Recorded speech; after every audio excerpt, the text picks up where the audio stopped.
각성의 복음 첫 번째 시간입니다. 부패와 타락이 부흥의 배경이다라는 제목으로 하나님 말씀 증거하겠습니다.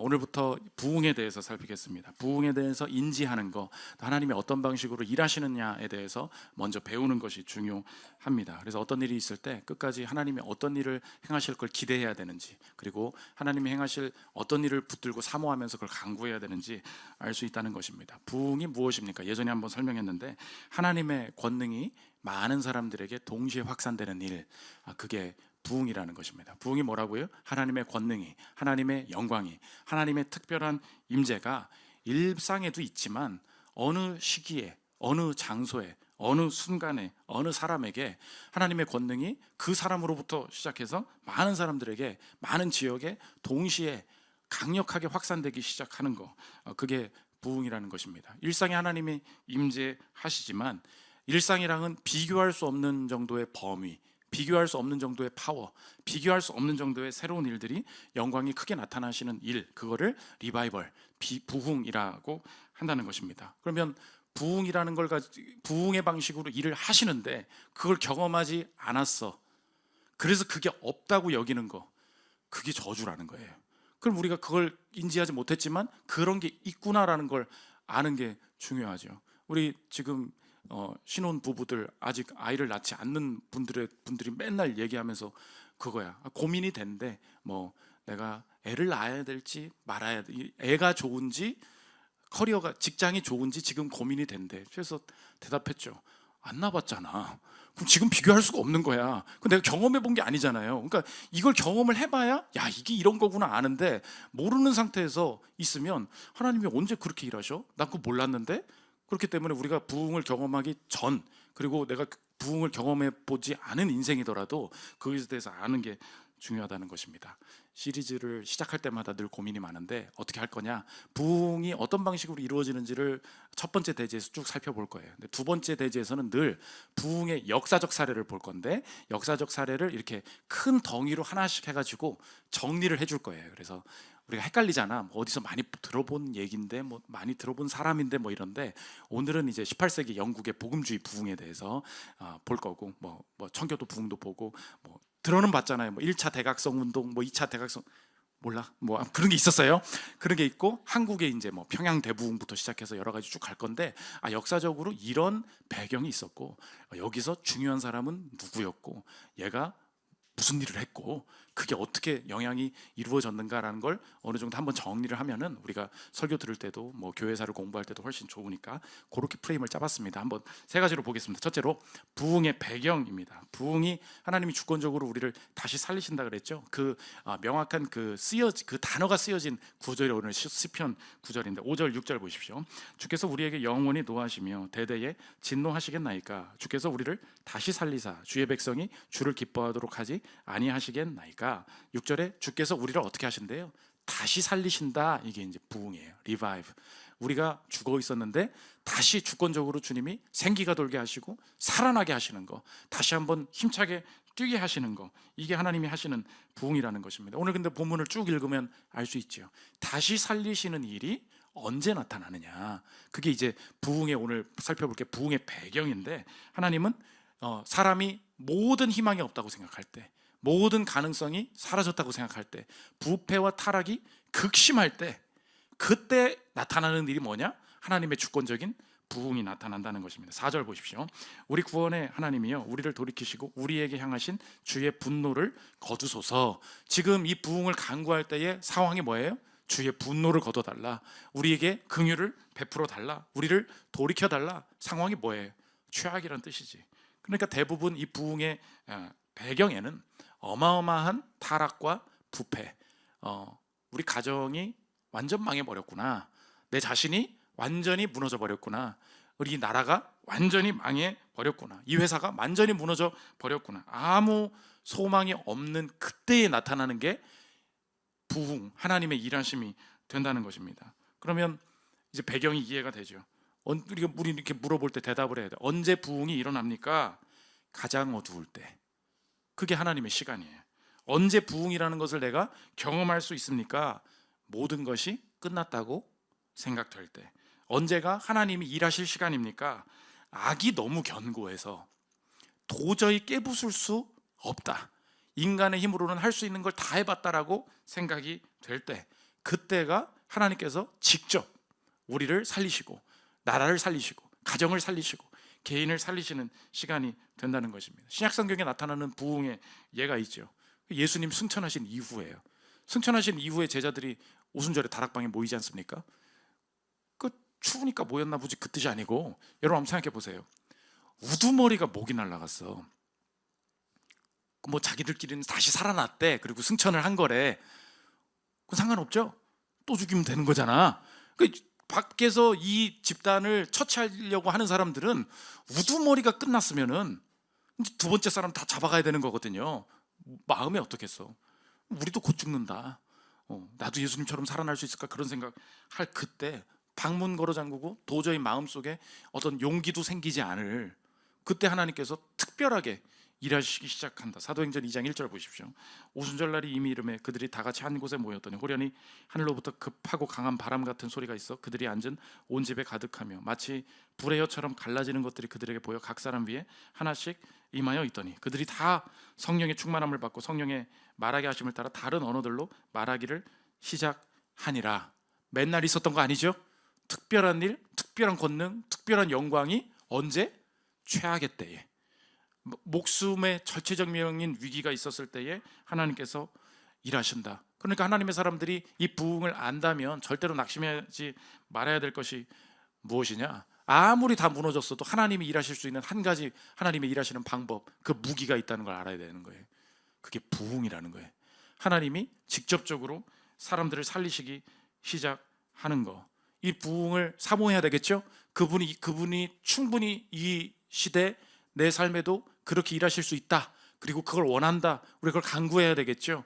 그 마음을 가지고 있을 때 성도들이 삶에서 꼭 적용해야 될 습관, 부흥의 습관, 부흥의 적용이 있어요. 그게 뭐냐? 상황과 분위기에 휩쓸리지 않는 연습. 이게 신자들로서 가장 중요한, 부흥을 사모하는 자들의 마음이에요. 왜냐? 부흥이 어떤 배경에서 일어나는지를 알기 때문에 그러는 거예요. 야, 힘내. 야, 그냥 그래도 힘내봐야지가 아니에요. 언제나 하나님의 일하심은, 가장 큰 강력한 일하심은 언제 오냐? 최악에 온다는 거예요. 다 포기했을 때, 절대로 못 바꾼다고 했을 때, 그 애는 절대 안 변하고 그 나라는 절대 못 일어나고 이 사태는, 이 견고한 진은 누구도 깨지 못한다고 이야기할 때 하나님이 직접 막 하나씩 풀어가지고 불을 확 질러버리시고 뒤집어버리시고, 그게 있어요. 그럼 그걸 안다면 신자로서는 언제나 견지해야 될 마음이 상황과 분위기 가운데 휩쓸리지 않고 하나님께서 원하시는 그 한 가지 일을 분위기 안 좋은 곳에서 실행하고 앉아있는 거, 그게 어마어마하게 중요한 거예요. 그래서 어떤 사람들을 이게 부흥에 쓰임받는 자로, 또 부흥에 동참하는 자로 사용하실 때 하나님께서 하시는 일이 있어요. 분위기 안 좋은 교회에 보내시는 거. 그게 하나님 보통 하시는 일이에요. 새 신자 등록 딱 했는데 청년부가 있대. 여기도 있군요. 다행이다. 들어갔더니 3명. 막 환영회 해주고, 막 셋이서 계속 3년째 팀 모임하고, 교회 옮기고 싶은 마음이 얼마나 많이 나겠어요.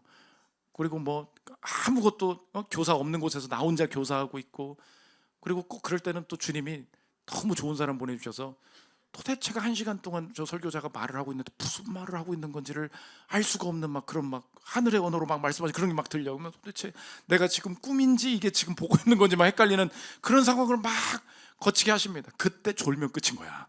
그때 그 정신 차리는 연습을 그때 하는 거예요. 저도 그런 경험이 있습니다. 대전에서 교회를 다니는, 뭐라고 하시는 건지. 근데 그때 하나님이 마음을 새롭게 주시는 거예요. 너 메모해라. 여기서 내가 말하고 있고 이거 내가 받는 예배다.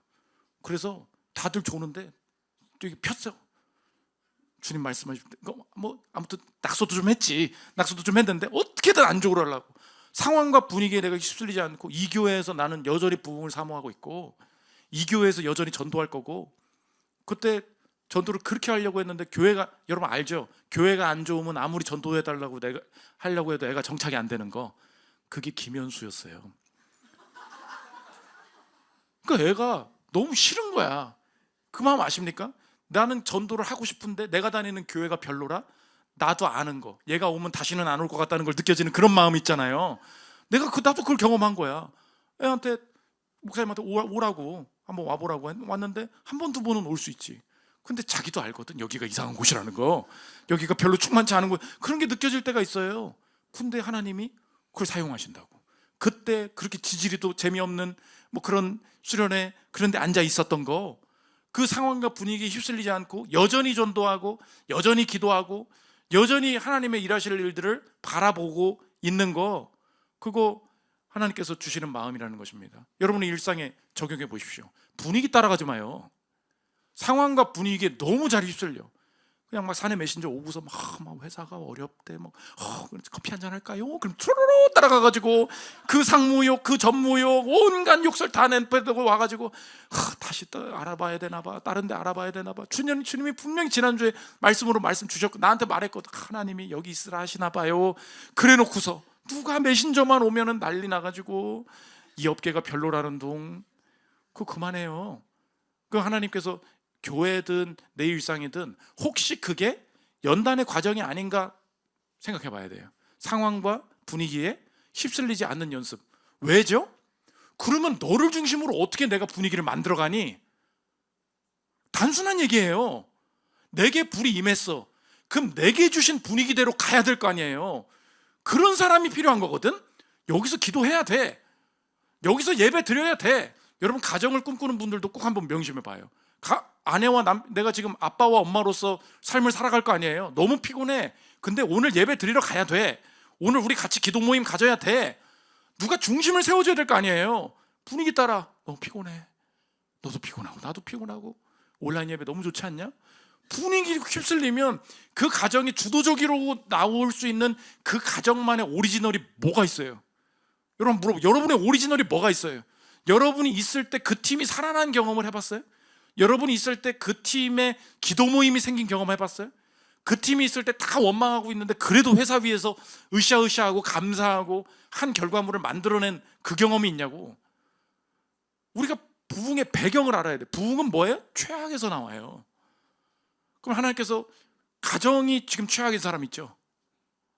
아빠는 얼굴도 모르겠고 엄마는 5살에 집 나갔고 뭐 있잖아. 엄청 때렸고 엄청 마셨고 엄청 깨부셨고 아무튼 3종 세트 그런 데 있잖아요. 부흥이 어디에? 최악에서. 하나님께서 이 최악에서 내 인생에 주님 하늘로부터 오는 새로운 분위기를 말씀해 주옵소서. 변하게 될 줄 믿습니다. 부흥의 배경이 뭐예요? 최악이에요. 지난주도 이번에도 나오대. 이번 주 토요일 날 서울시청에서 학생 기도운동 어마어마하게 모였어요. 지금 그 한국 안에서 일어나고 있는, 안 될 것 같은데 되고 있는 게 학교 기도 불식 운동이야. 학생 기도 운동. 학생들을 불을 붙인 거예요. 학교에서 우리 기도하자. 학교에서 예배드리자. 청소년들이 뭘 알겠습니까? 근데 그 말 듣고 하나 둘씩 모여서 기도한 거야. 저도 처음에 그거 보면서 저도 분위기에 휩쓸린 거지. 속으로 이제 그런 글 읽잖아요. 이렇게 아이고 되겠냐. 그 마음이에요. 그 마음. 한두 학교 열심히 내다가 말겠지. 근데 여러 학교에서 생기는 거야. 그게 연합이 돼가지고 서울시청이 수천 명이 모인 거야. 모르죠 여러분? 다 팝업 스토어 다니느라고 모르죠? 서울시청에 수천 명이 모여서 찬양하고 제이어스 찬양하고 했어요. 안 되긴 뭘 안 돼. 분위기 바꿔버리는 거야. 집단으로 모이는 거 이 시대는 안 된다. 된다는 거예요.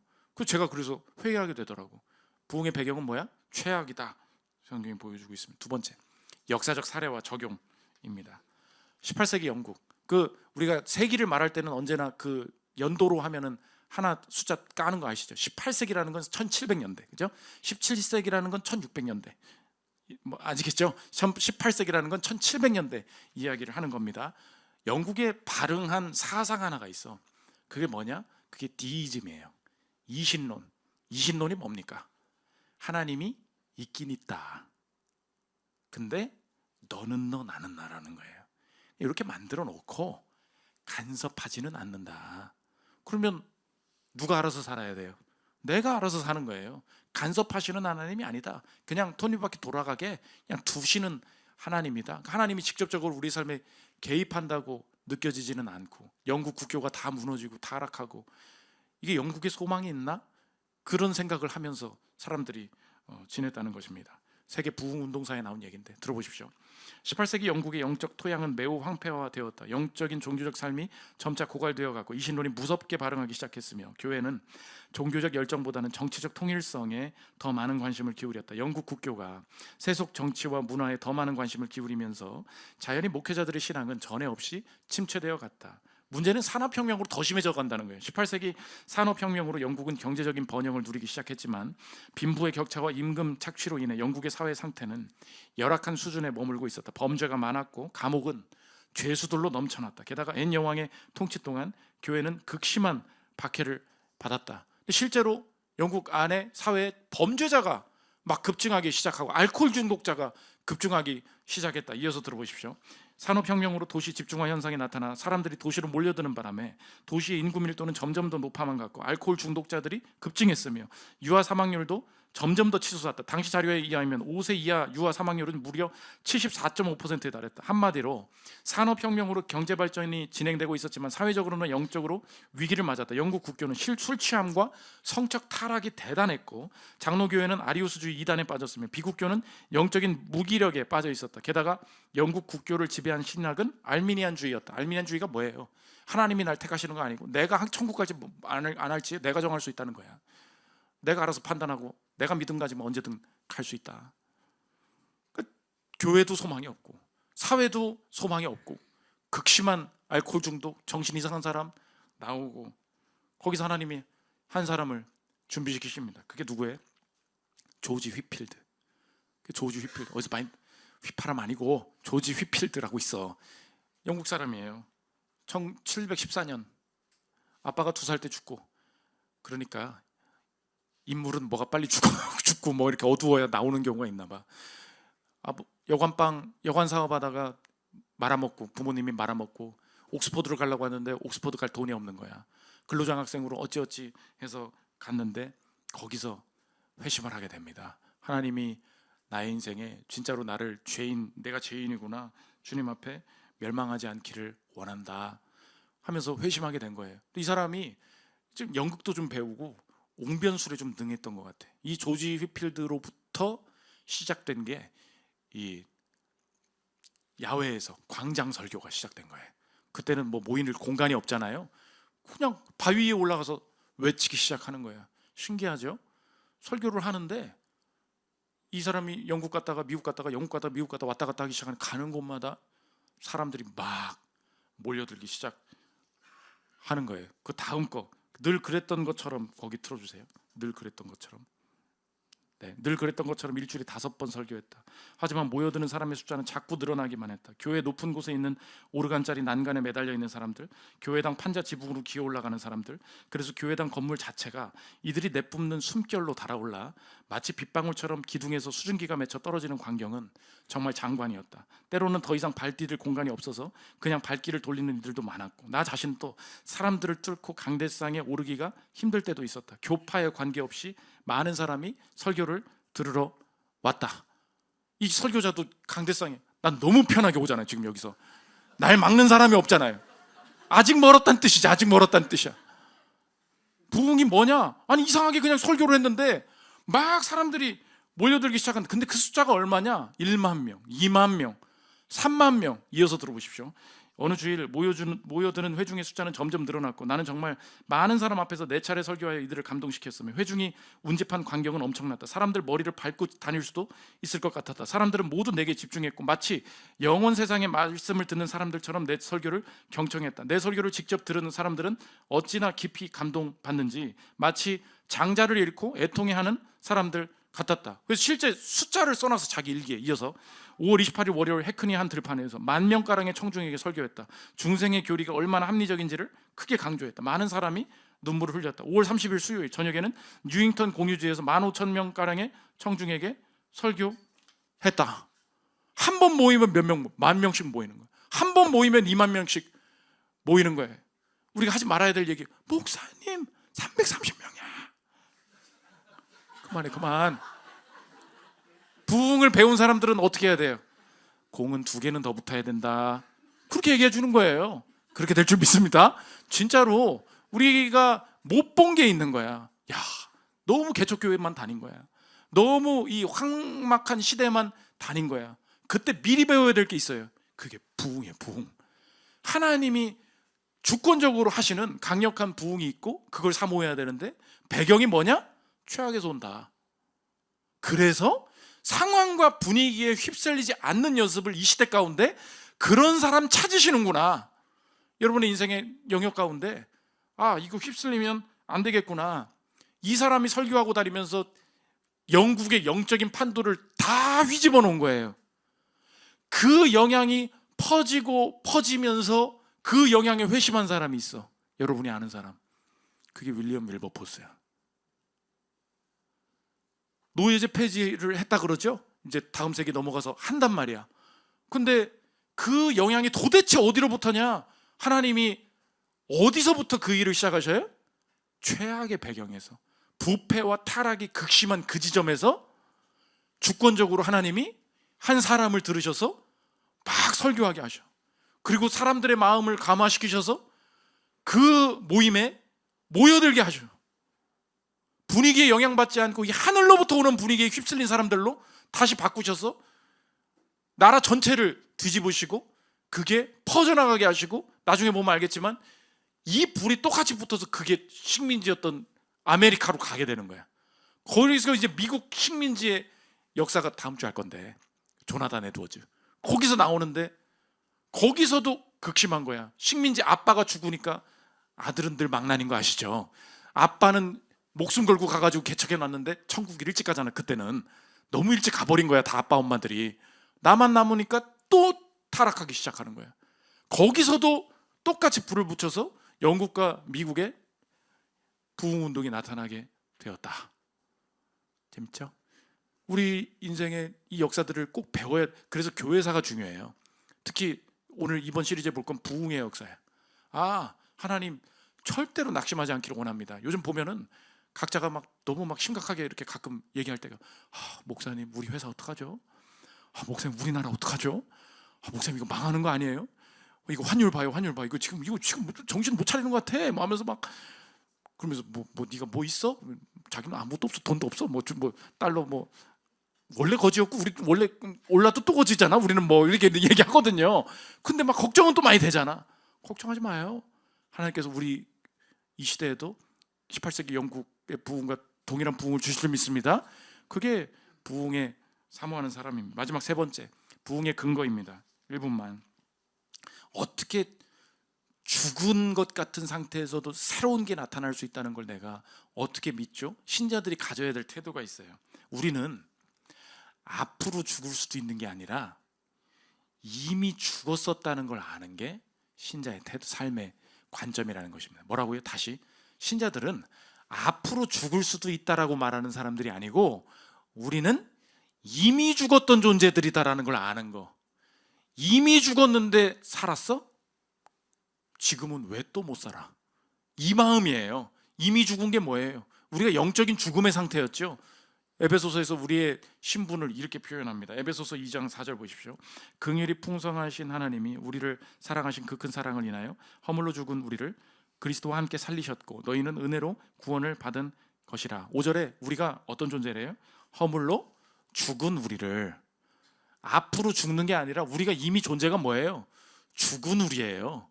죽은 우리였는데 그리스도의 공로로 말미암아 우리가 죽은 우리가 산 자가 된 줄 믿으십니까? 이미 죽었었고요. 이미 살았어요. 그 시점에서 오늘을 보는 거야.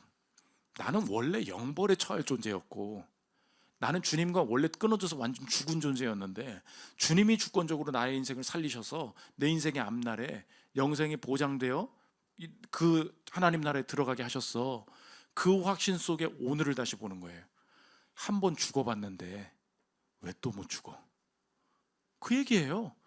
이미 그때 죽었을 때, 내가 하나님 앞에서 죽었을 때도 살았는데 우리 가정이 이렇게 어렵다고? 이걸 왜 못 살려? 그 얘기예요. 그 담대함이 필요한 거예요.